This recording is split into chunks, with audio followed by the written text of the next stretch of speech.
Skandali i elmimit masiv të 56 studentëve të Akademisë së Sigurisë ka sjellë reagimin e menjëhershëm të Autoritetit Kombëtar të Ushqimit, i cili ka vendosur bllokimin e menxës së institucionit pas konstatimit të shkeljeve të rënda higjieno-sanitare. Kontrollet dhe analizat e kryera nga inspektorët e AKU-s kanë nxjerrë në pa kushte jashtë standardeve të lejuara të higjienës në ambientet ku shpërndahet ushqimi për studentët. Për pasojë, menca është bllokuar me shiritë sigurie dhe aktiviteti i saj është pezulluar deri në një vendim të dytë. Sipas burimeve, Akademia e Sigurisë furnizoi me ushqime nga kompania private e cateringut Sorial, ndërsa gatimi dhe shpërndarja e vakteve realizohej në ambientet e menxës së institucionit. Pikërisht në këto ambiente janë konstatuar problematikat më serioze higjienike, të cilat dyshohet se mund të kenë ndikuar drejt për drejt në elmimin e studentëve.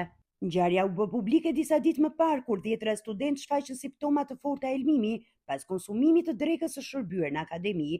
Të rinjt kanë pasur shqetësime si të vjella, dhimbje barku, temperaturë dhe diare, ndërsa një pjesë e tyre u transportuar me ambulanca drejt spitalit për të marrë ndihmë mjekësore të specializuar. Burime bëjnë me dije se vakti i servirur atë ditë përbëhej nga sallatë me perime të ziera, tavë me presh ose gjell me patate, makarona ose pilaf, mish, bukë, banane dhe biskota.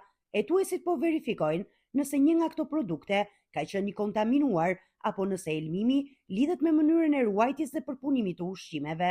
Gjatë kontrolleve, Autoriteti Kombëtar i Ushqimit ka sekuestruar rreth 155 kg produkte ushqimore të gjetura në ambientet e Akademisë së Sigurisë.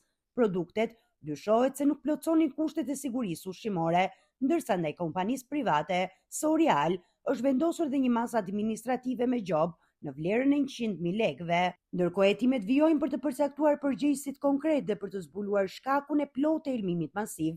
Pritet rezultatet përfundimtare laboratorike, të cilat do të përcaktojnë nëse bëhet fjalë për kontaminim bakterial, probleme me zinxhirin e ruajtjes së ushqimeve apo shkelje të tjera të standardeve ushqimore.